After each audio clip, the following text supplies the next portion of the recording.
Ô, Ana Luísa, Cibele, César, Cecília, Clara, vocês acreditam que eu passei 40 minutos gravando essa apresentação para vocês com o fone no mudo, desligado? Aí eu, depois de gastar toda a minha sabedoria, meu charme, minha didática, é que eu percebi que estava mudo, ninguém ia ouvir nada. Então, tá vendo a falta que vocês fazem, né? Tenho certeza que se um de vocês estivesse aqui, eu não ia passar essa vergonha, né? Então, nós estamos fechando essa unidade super importante, que é sobre os processos pelos quais são criados as normas de direito internacional. Essa matéria geralmente é chamada de fontes de direito internacional, mas eu já falei para vocês que eu acho essa expressão imprecisa. Ela dá uma ideia equivocada de que o direito vem de algum lugar, mas o direito é construído, marretado, serrado, moldado, lixado, polido, pintado. Né? Ele não vem, nós fazemos ele. E a gente discutiu muito que o principal formato de regulação da sociedade internacional é esse pelo qual os Estados soberanos voluntariamente negociam e criam normas com as quais eles concordam, e essas normas são capazes, inclusive, de criar novas estruturas institucionais que podem, inclusive, ser dotadas de competências para criar elas próprias normativas, né, de direito internacional. E esse poder de criar organizações inclui o poder de criar jurisdições. E quando a gente fala das jurisdições, a gente fala da capacidade de por exemplo, de um tribunal, ao julgar um conflito de acordo com o devido processo legal, pautado sobre o direito, criar uma norma individualizada que só afeta as partes, mas uma norma obrigatória, uma norma jurídica. Uma norma que cria direitos e obrigações para as partes. Não é que nem o tratado multilateral que não obriga todo mundo, mas os tratados também só obrigam as partes. Né? Então, nos últimos 2 vídeos, nós falamos sobre aquelas fontes que são reconhecidas pelo Estatuto da Corte Internacional de Justiça, que são exatamente... eu vou fazer isso aqui para vocês, porque muita gente não teve oportunidade de assistir ainda. Nós temos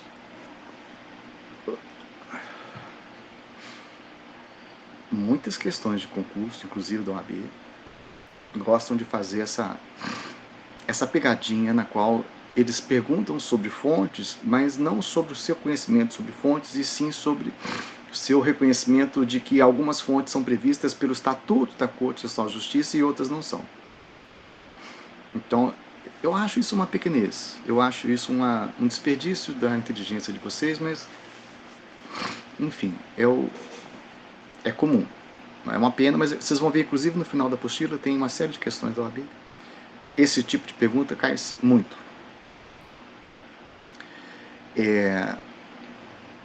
Então, a gente tem os tratados, e os tratados são tão importantes que eles separam esse assunto em 2 grupos, os tratados e o resto. Os tratados são convenções de vontade, então as fontes convencionais e as fontes não convencionais. Esse nome também não é muito preciso, não, porque não deixa de haver convenções de vontade de estados em outros tipos de fontes, mas não é igual ao tratado. Aí a gente gastou... Eu tento ser mais objetivo, mais rápido, mas eu se empolgo, né? Vocês já viram. Ainda mais quando eu estou falando assim. Tive até a nobre companhia, né, de bons alunos e alunas, né? A Giovana, o Pablo, a Fernanda. Tinha mais alguém. E A gente falou sobre costumes. Depois, fiz um outro vídeo, porque aquele já estava muito longo, falando sobre os princípios gerais do direito internacional, que são fundamentais para a organização da sociedade internacional. E falei bastante sobre 3 tipos de fontes que não recebem muita atenção dos manuais de direito internacional público em geral. Os atos unilaterais dos Estados, né? Os atos internacionais unilaterais do Estado, que têm consequências jurídicas, podendo produzir direitos e obrigações, como é o caso da promessa, da denúncia, da renúncia, do protesto, né? Da notificação. E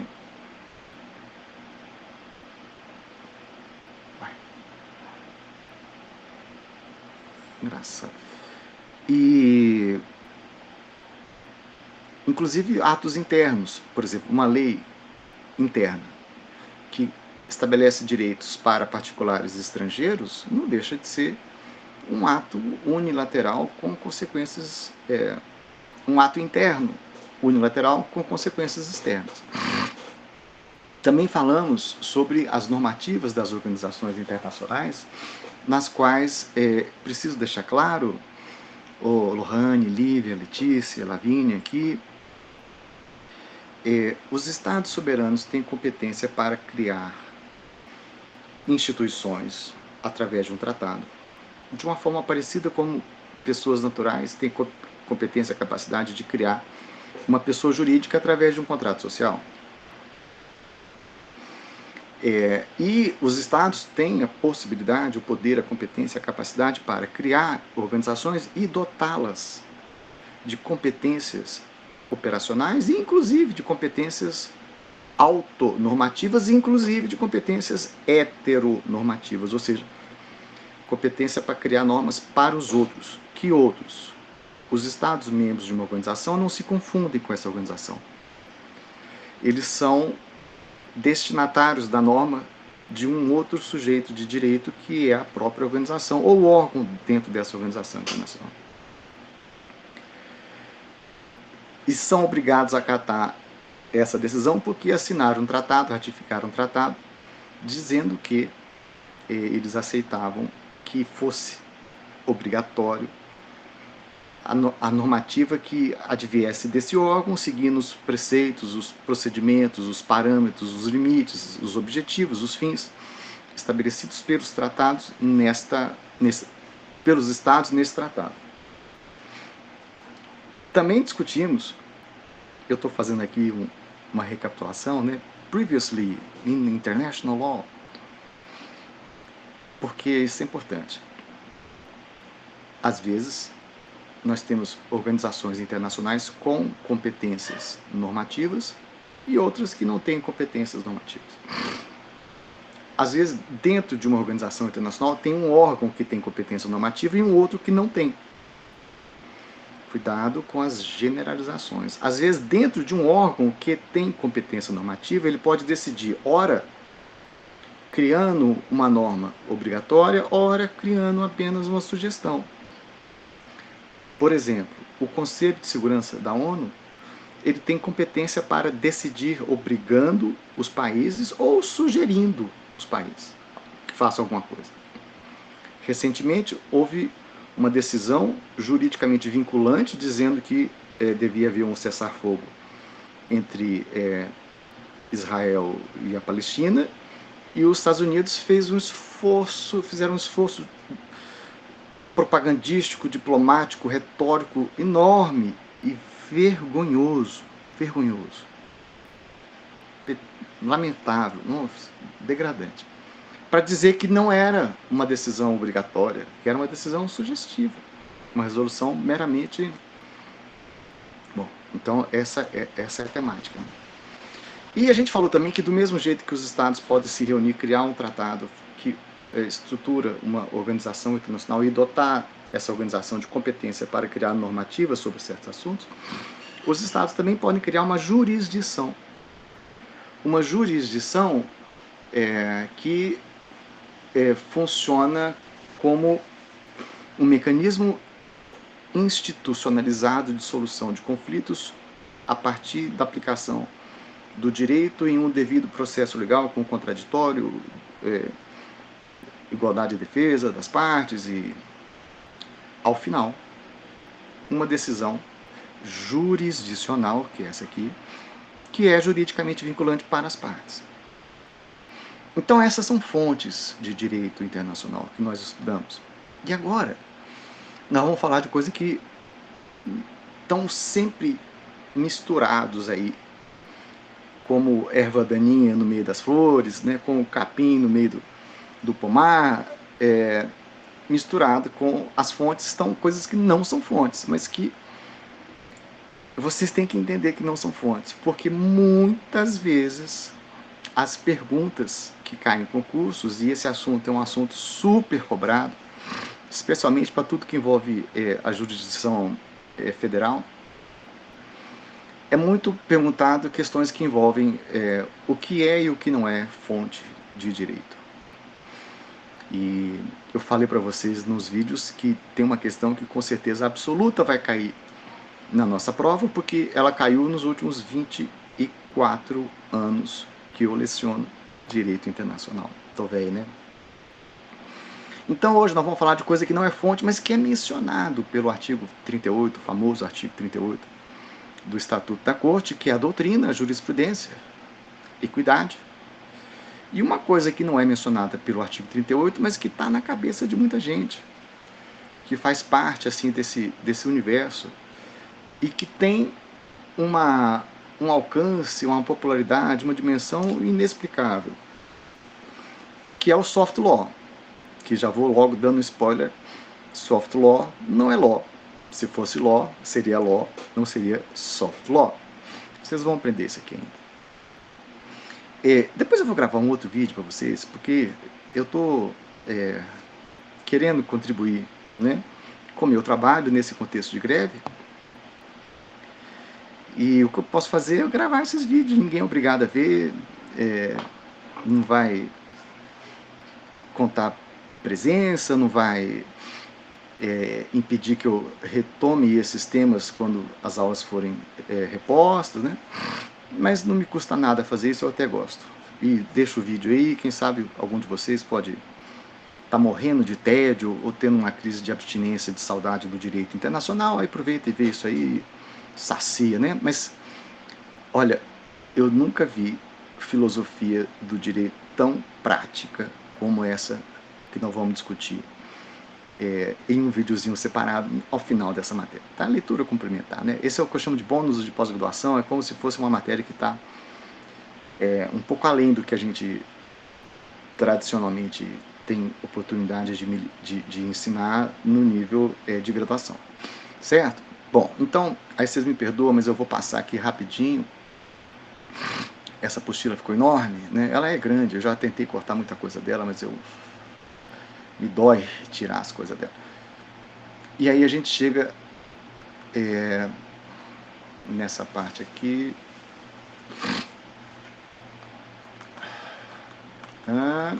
Eita. Pronto. Quase. Pronto. Chegou. Então tá. Então a questão é a seguinte. O artigo 38 é um artigo super tão importante que a gente nem fala o sobrenome dele. A gente só fala o artigo 38 e pronto. E todo mundo sabe do que se trata. O artigo 38 fala assim, olha, esse tribunal aqui, ele é pautado no direito e não na política. Quando os juízes forem resolver os conflitos aqui, o Lavínia, Igor, Guilherme, eles vão decidir com base no direito. O que nós aqui chamamos de direito?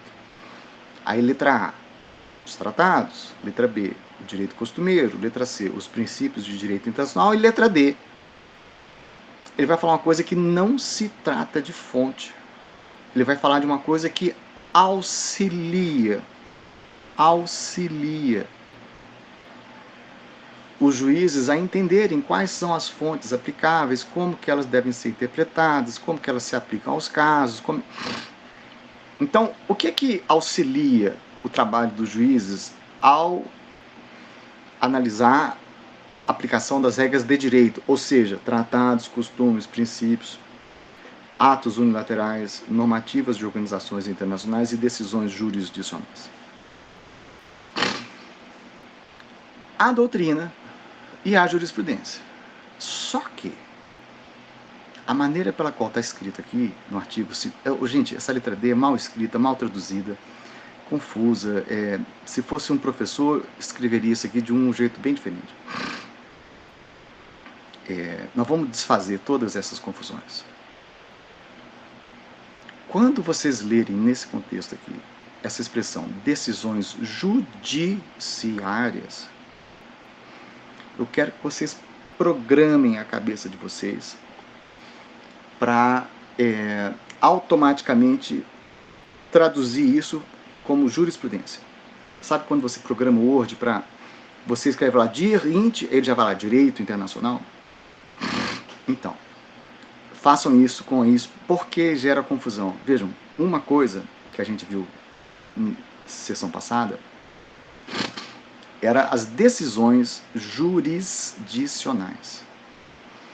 As decisões jurisdicionais. Por exemplo, se você é um Estado que participou de um processo em uma jurisdição que te condenou a fazer ou deixar de fazer alguma coisa, essa decisão é fonte de direitos e obrigações para as partes. Fonte. A decisão, ela tem um destinatário direto. Esse destinatário é obrigado a acatar. Jurisprudência é uma outra coisa. Jurisprudência é a soma de julgados do passado que foram desenvolvendo um certo perfil parecido, harmônico, homogêneo, que induz o juiz que analisa um novo caso a usar esses julgados parecidos passados como referência para embasar o processo de análise desse novo conflito. Por isso que a palavra certa seria jurisprudência. Quando eles falam decisões judiciárias, isso quer dizer esse conjunto de decisões. Porque se for uma decisão para um país, ele é obrigado, tá? Não confunda isso. Bom, vamos falar direitinho do que a gente está discutindo. Doutrina. E aí vamos fazer uma distinção entre o direito internacional com desenho e izinho, que significa o sistema jurídico, os tratados, as normas, as instituições, as jurisdições, né? O direito objetivamente falando, positivado, costumeiro, né? E quando a gente fala direito internacional com letra maiúscula, a gente está falando dessa disciplina aqui. A gente está se referindo ao estudo acadêmico, a corrente que estuda essa área do direito, né? No contexto acadêmico, universitário, científico e tal. Então, vejam só, é óbvio que a doutrina influencia a maneira pela qual os operadores do direito vão entender o direito, aplicar o direito, entender a correlação do direito com os fatos e a aplicabilidade de um ou de outro, o alcance, tudo. Mas a doutrina por si só, ela não pode ser confundida com algo que cria direitos e obrigações para os Estados no contexto da sociedade internacional. Por quê? Imagina que eu escrevo um livro. Aí eu faço doutrina, certo? Aí nesse livro, Pablo, eu escrevo assim: por que os Estados Unidos têm que pagar para o Brasil uma indenização de $1 trilhão porque deram golpe no Brasil, atrapalharam tudo aqui e tal. A doutrina cria a obrigação dos Estados Unidos fazer ou deixar de nada. Perigoso eu ser preso por causa disso. Então, vamos entender o limite da doutrina. Vejam só, mas está no artigo 38, sim, está no artigo 38. Mas não está dizendo que é fonte, está dizendo que é um meio auxiliar para a gente entender as fontes, como são aplicadas. Doutrina, então, ela não pode servir como a única razão para embasar uma decisão de um tribunal, por exemplo, a corte, condenando um Estado a fazer ou deixar de fazer alguma coisa. Não pode ser o único. Por quê? Porque, gente, são ideias escritas no papel. Ajuda o juiz, ajuda as partes, ajuda os envolvidos, mas não pode ter a força de uma fonte como um tratado, um costume, um princípio. No passado, a doutrina tinha um espaço ainda maior porque o direito era relativamente vago, né, lacunoso. À medida em que ele foi se estabelecendo, isso foi reduzindo um pouco o espaço, a importância, a necessidade da doutrina preencher lacunas, né? Vejam que interessante. A doutrina, de certa maneira, começa antes do direito ser entendido como sistema. Os primeiros livros de direito internacional, eles antecedem aquilo que se entende como o início do direito. O desão isão veio antes do desinho izinho. Não é interessante? Até contraditório. E tem uma coisa que a gente precisa reconhecer também. Existe um aspecto muito eurocêntrico para a maneira pela qual se interpreta o direito internacional. Muito mentalidade do colonizador, do Ocidente, muito desprezo pelas teorias que não vêm desse centro, desse núcleo, né? Isso está mudando. Está mudando mesmo e está mudando rápido. E você tem um problema, porque... E aí? Com base... Veja, isso é uma questão da pós-modernidade, né? Com base em que nós vamos dizer que uma teoria é melhor do que outra? Quantas páginas tem? Quantas palavras tem? Quem diz que é melhor? Quem diz que está certo? Veja, pós-modernidade é muito isso. A incredulidade perante as metanarrativas. Ou seja, como é que... Com base em que eu vou dizer que eu sei uma coisa e você não sabe? Isso é uma questão epistemológica. O Foucault ajuda nisso. Ele vai dizer, olha, isso é muito político, histórico, contexto, as condições de possibilidade que vão fazer com que, num certo momento, certas coisas sejam interpretadas como corretas, verdadeiras, certas, sei lá, e em outro momento não. Enfim, doutrina não basta, né, para a gente obrigar um país. Ajuda a interpretar, sim, tá? Mas não basta. Eu vou dar um exemplo rapidinho sobre doutrina. Quando eu era jovem besta, no milênio passado, eu fiz a prova do Itamaraty para tentar ser diplomata. E, bom, obviamente eu não consegui, né? Mas eu cheguei longe e já estava nas fases de prova aberta, dissertativa.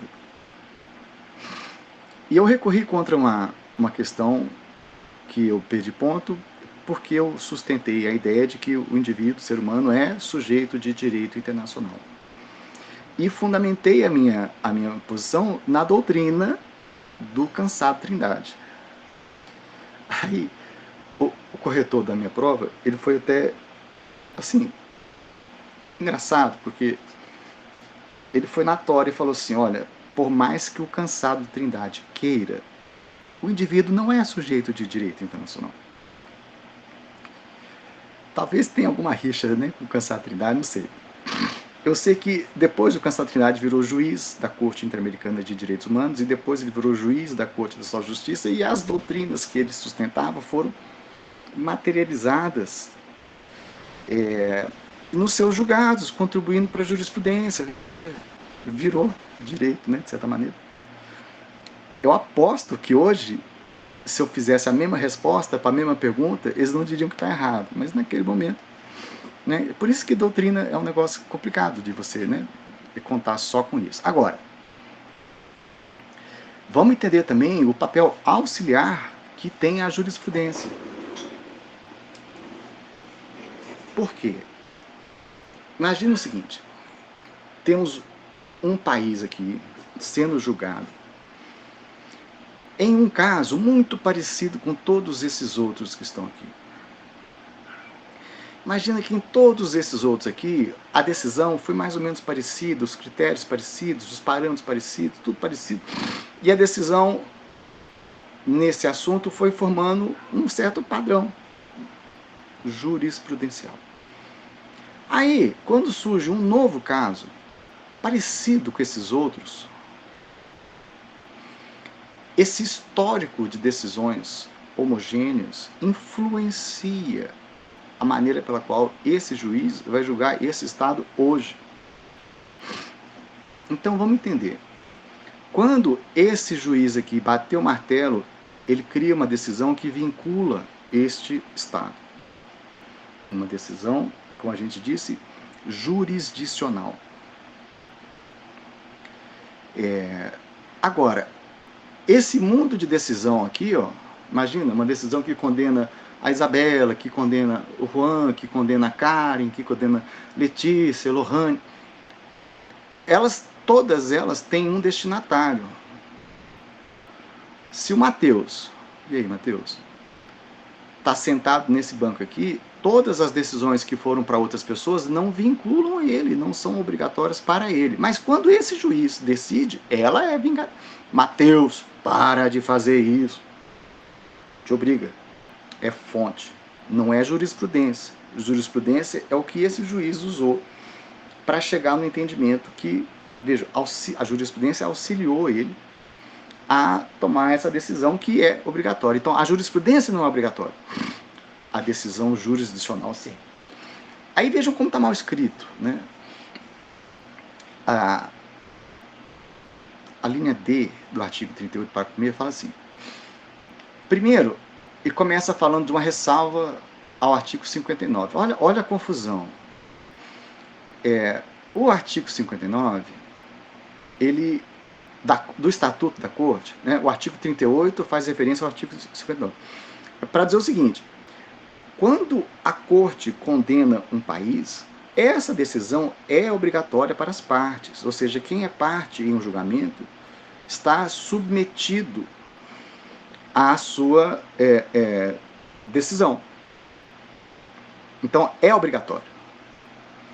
Aí, o que eles estão falando aqui? Sobre a ressalva da disposição do artigo 59, é para dizer, exceto nos casos em que você é destinatário, o conjunto passado das decisões judiciárias, que nós vamos entender como jurisprudência, é um meio auxiliar para que o juiz entenda como deve aplicar o direito nesse caso concreto. Ou seja, a jurisprudência não vincula, não obriga as partes.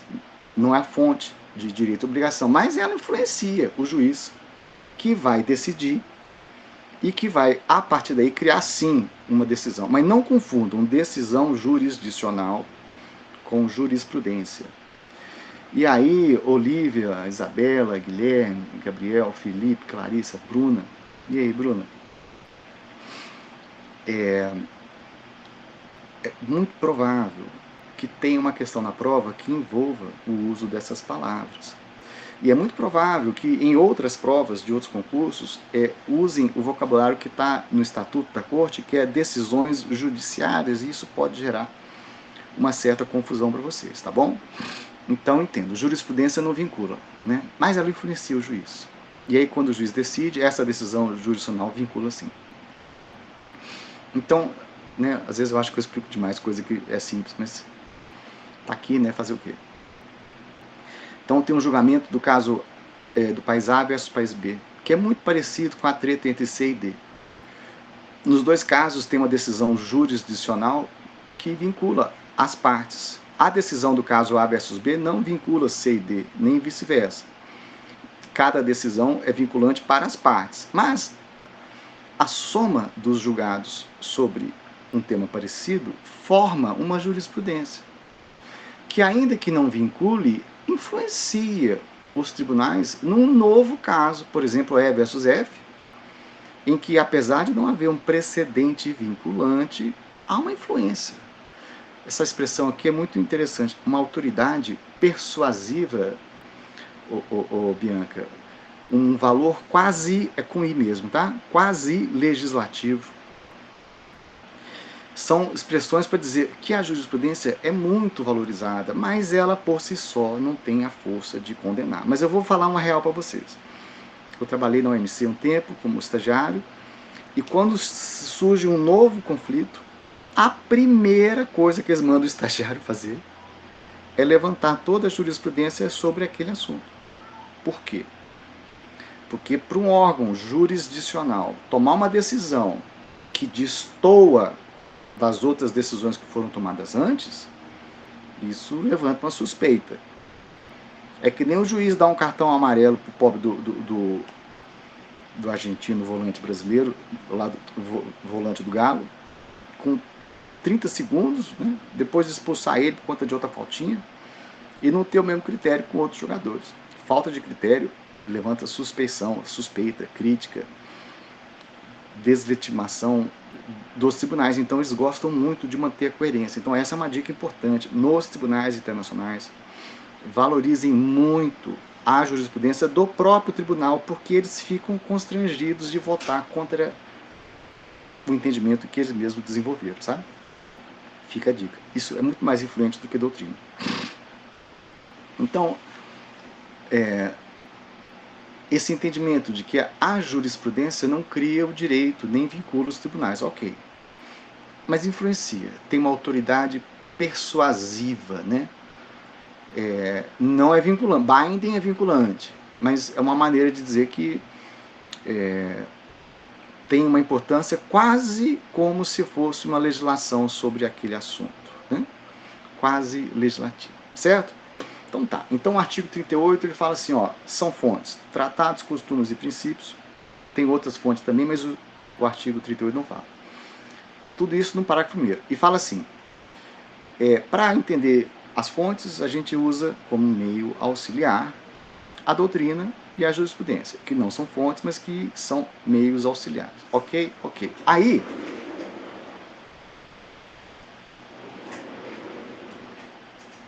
no parágrafo 2º, ele diz uma coisa, eu acho que a Betânia, não, cadê? Talvez a Camila saiba. Que imagem é essa aqui, né? Essa imagem, eu escolho essas imagens com tanto carinho para vocês, né?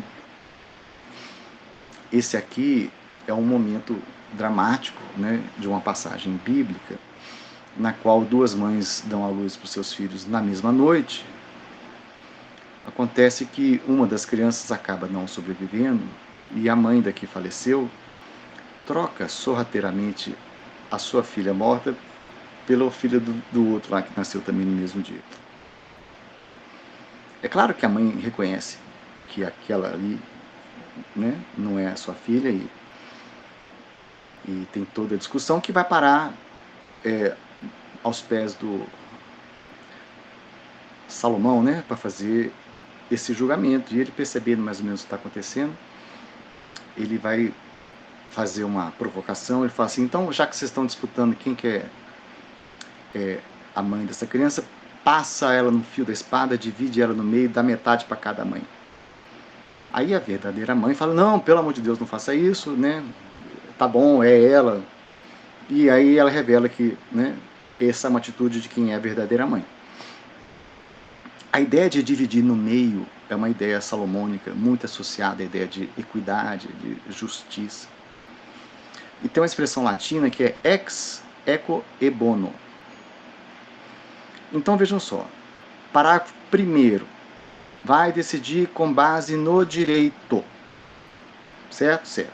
Parágrafo 2º, se as partes, sabendo do direito aplicável, entenderem, o Felipe, que a mera aplicação, sei lá, do tratado, não vai resolver a treta, nós vamos continuar brigando, vai piorar, não vai dar certo.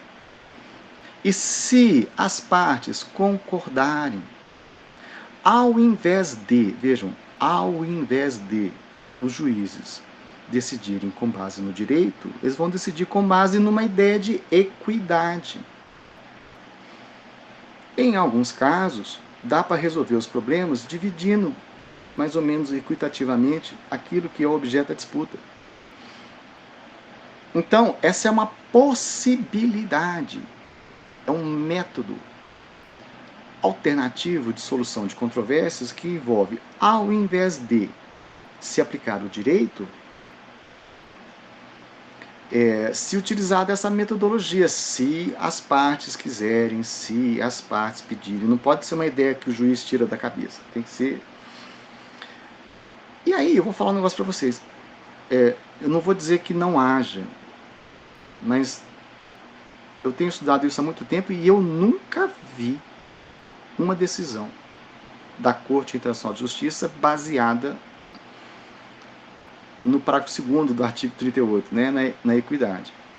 Não é que não possa haver, mas eu nunca vi. Muitas vezes, questões que envolvem disputa territorial, por exemplo, no direito do mar, elas envolvem a possibilidade de uma solução equitativa. Por exemplo, quando dois países estão tão próximos um do outro que não dá para ter as 200 milhas da zona econômica exclusiva, então você tem que fazer... Aí é uma ideia, né, dividir equitativamente. É uma possibilidade. Mas isso não é um direito. Não é algo que você possa basear a sua pretensão. É uma possibilidade de resolver uma controvérsia. Certo? Certo. Então, falamos do artigo 38, agora vamos falar uma coisa que não está no artigo 38, que é o soft law. Aí vocês já estão vendo aqui que eu já botei um martelo de um juiz, que é um martelo de festa. Né? E tem uma foto aqui de um exemplo muito queridinho, xodozinho da doutrina, de um exemplo de soft law. Antes do Estado, chamado Estados Unidos da América, entrar oficialmente, formalmente na Segunda Guerra Mundial, algo que teria que passar pela aprovação do Congresso, o presidente Roosevelt, dos Estados Unidos, ele estava doido para contribuir contra a Alemanha, o Japão, né? Contribuir para a guerra, mas não podia enquanto Estado. Então, esses dois cavaleiros aqui, o Churchill e o Roosevelt, né? Churchill, ele tem uma reputação que eu acho que esquece muita coisa sombria que ele fez. Não me encanta muito, não. Churchill tem um passado aí meio... Eles fazem um acordo entre pessoas que têm uma dimensão política e não entre estados. Tratado é tratado, vincula o país, mas dois chefes de estado, compadre, tomando um esquinho ali, fumando um charuto, pegando a brisa do vento, um solzinho, conversando fiado, pensando nas coisas, o mundo quase acabando e tal, aí eles decidem fazer um acordo político. Isso é um exemplo de soft law. Por que não fizeram um tratado? Porque não quiseram fazer um tratado. Se quisessem fazer um tratado, fariam um tratado, mas como não queriam ou não podiam fazer um tratado, fizeram um negócio que não é tratado, e por isso não é law, é soft law. Né? Essa discussão, ela é interessante, e ela ficou mais complicada, Clara, né? Nossa monitora de Direito Internacional Privado, porque o soft law é um queridinho, é um fofo, a coqueluchezinha do jurista moderno que gosta de arbitragem, contratos internacionais, globalização, lex mercatória e tal. Soft law. Parece uma pessoa, né, chique, sofisticada. E soft law tem tido tanta visibilidade que o povo está meio que confundindo as coisas.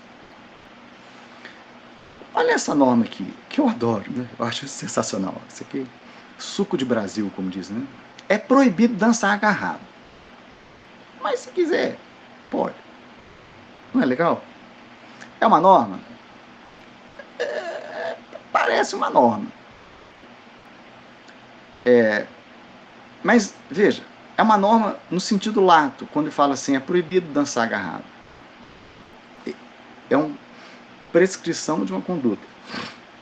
Mas quando essa mesma norma já deixa claro que ela é passível de não ser cumprida, ela mesmo se sabota, né? Ela mesmo se desmascara,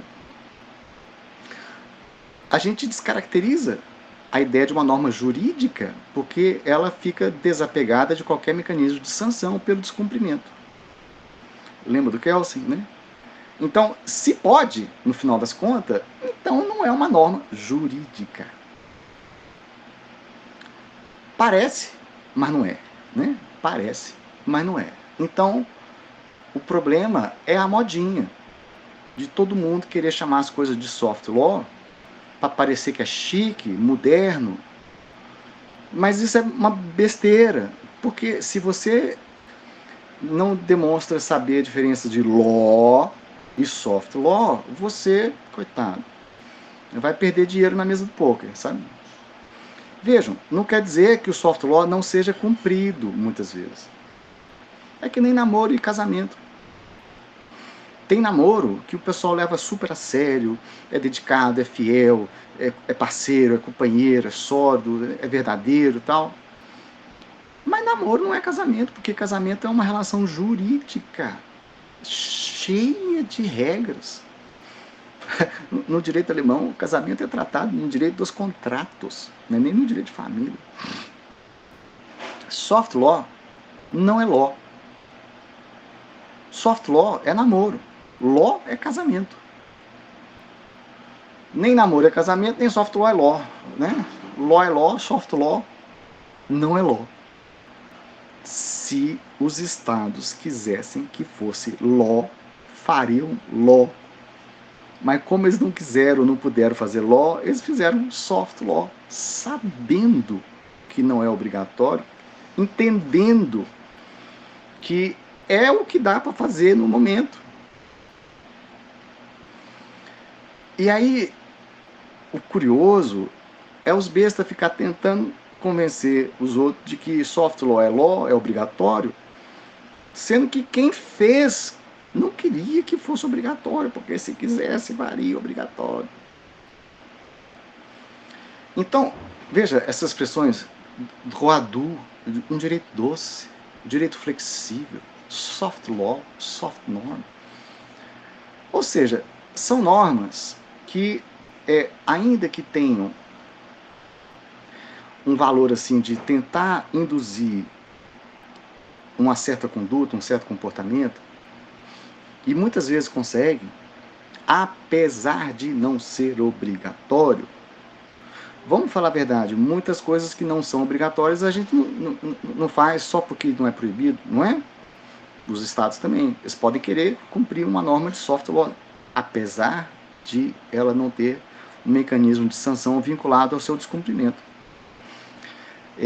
Agora, ok, ela pode ser cumprida. Ela indica que os países querem se mais ou menos pautar por aquele comportamento, né? Mas esse caráter normativo, ou seja, de dever ser, a gente deveria fazer assim, é um deveria se der, né? Na medida do possível. Ou seja, não é uma norma jurídica, não tem sanção, não é o que se chama de hard law. Law é law. Aí quando surgiu o soft law, o pessoal teve que usar o hard law para chamar law. Não, gente, law é law. Né? Então, por que fazem soft law ao invés de law às vezes? Porque às vezes eles não querem um arranjo jurídico que tenha sanções caso haja descumprimento. Eles não querem algo que tem que passar pelo Congresso. Eles não querem algo que fique escrito. Eles querem um arranjo. Quer namorar. Não quer casar. Não dá para entender isso? Dá, ué. A intenção é que não seja vinculante.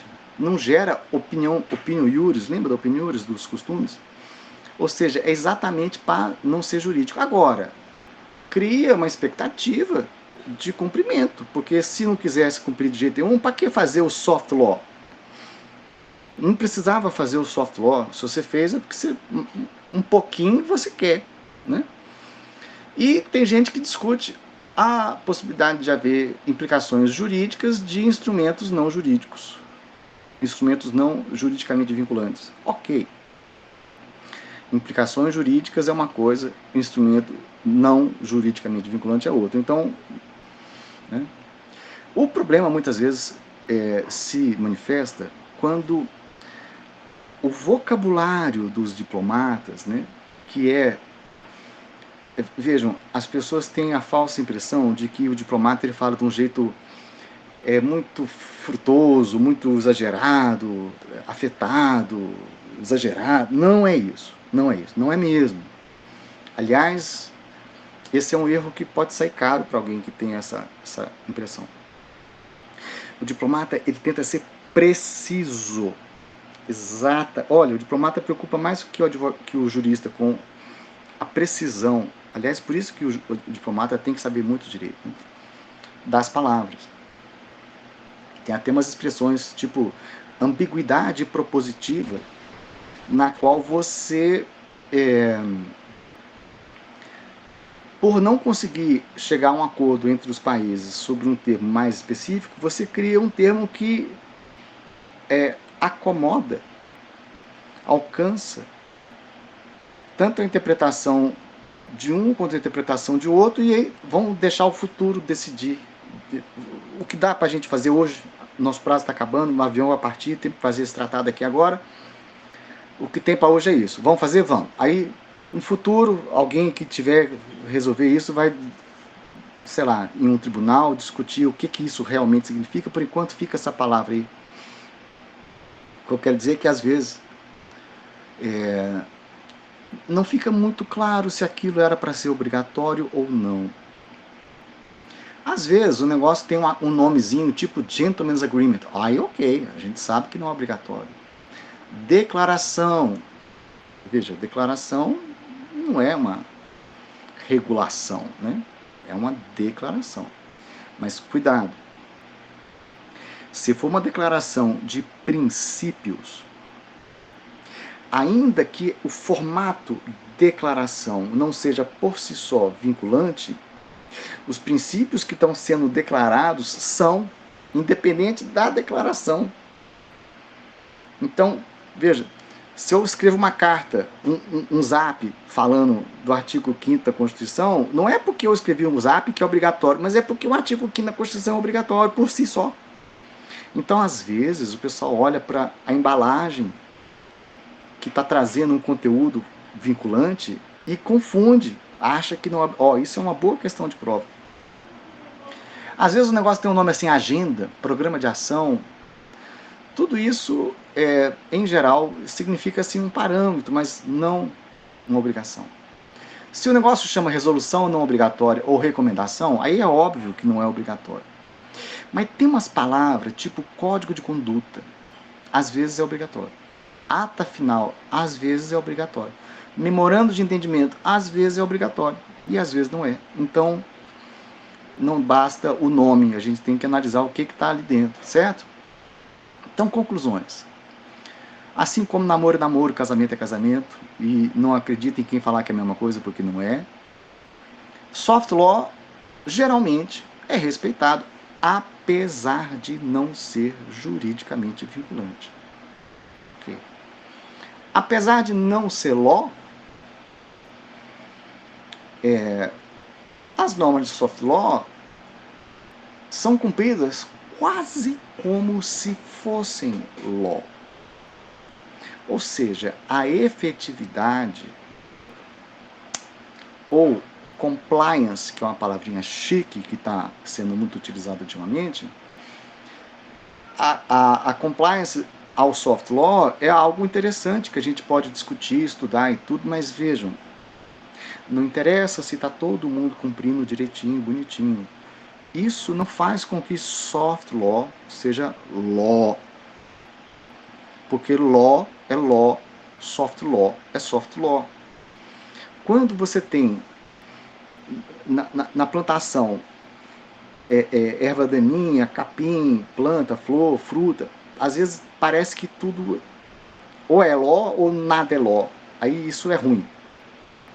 O problema é vocês acharem que o direito internacional é soft law, só porque no meio do hard law tem um pouquinho de soft law. No meio das normas juridicamente vinculantes, os países fazem porque requerem instrumentos não obrigatórios, soft law. Isso não faz do direito internacional, international law, international soft law, né? Law é law.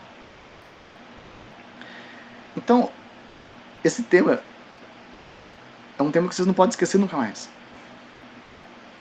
Soft law não é law. Se fosse law, seria law, não seria soft law. E pronto, nunca mais você vai esquecer do soft law, que não é law. E se falarem que é law, é besta. Conclusões. Temos diferentes formas de produzir normas jurídicas no ordenamento jurídico internacional.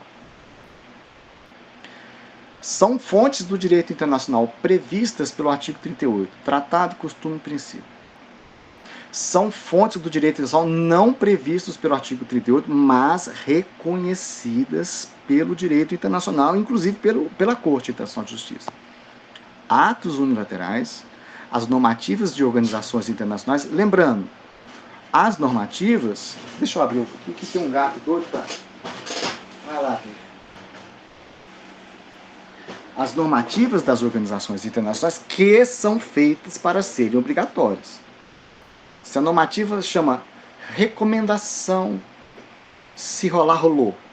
Óbvio que isso não é law, soft law. E as decisões jurisdicionais. Pode ser judicial, se for de um tribunal, pode ser um laudo arbitral, se for de uma arbitragem, pode ser uma decisão jurisdicional, institucional, se for de um órgão que não tem a natureza de um tribunal. Mas as decisões jurisdicionais são fontes. Não são fontes. Doutrina não é fonte. Se fosse fonte, eu estava rico. Jurisprudência não é fonte. Decisão jurisdicional é. Jurisprudência não. Porque jurisprudência se refere a um tanto de outros casos do passado que não vincula a gente, mas que influencia o juiz. Equidade não é fonte, é uma maneira de você entender uma possibilidade de resolver um conflito. E soft law não é law, porque se fosse law seria law, não seria soft law. Não existe a priori, eu já disse isso antes, repito, porque é muito importante.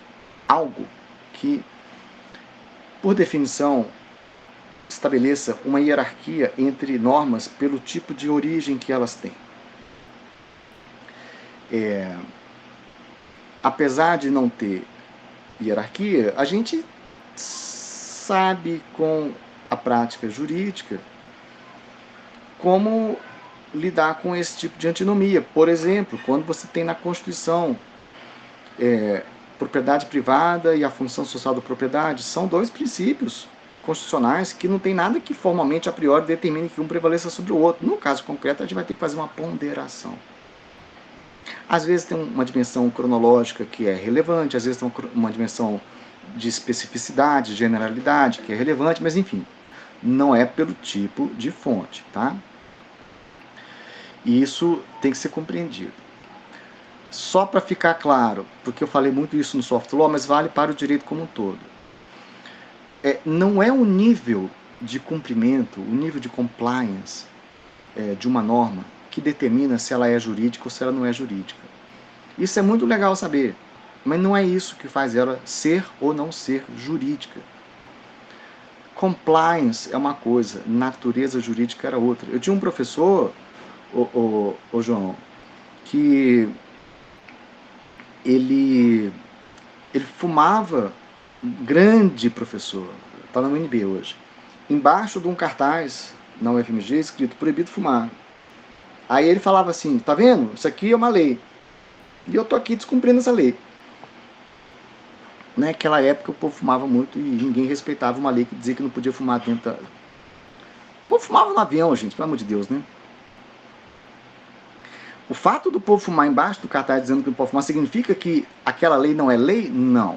Significa que a eficácia social ou a efetividade dela é problemática, mas não significa que ela não tenha natureza jurídica. A mesma coisa vale para o direito. Se você não cumpre, não quer dizer que não é jurídico, quer dizer que tem um problema, mas isso não afeta a natureza jurídica. E por outro lado, se todo mundo cumpre, isso também não faz com que essa norma tenha natureza jurídica só porque ela é cumprida, né? Ela é respeitada. Compliance é uma coisa, né? Você pode ter uma regra que ninguém respeita, e isso não faz com que ela não seja jurídica, e você pode ter um soft law que todo mundo respeita, e isso não faz com que seja mude a sua natureza, né? Então, talvez eu esteja aparecendo aqui o Oni-Man tentando insistir com esse ponto, e vocês já estão cansados, já entenderam, estão doidos para liberar. Então, só para dizer que ao final dessa apostila tem uma série de questões que envolvem esta matéria e são os temas mais cobrados nas provas, tá bem? Muito obrigado pela participação, pela paciência, pela vontade de participar desse negócio aqui. E a gente se encontra aí quando possível. Um abraço, tchau, tchau, pessoal.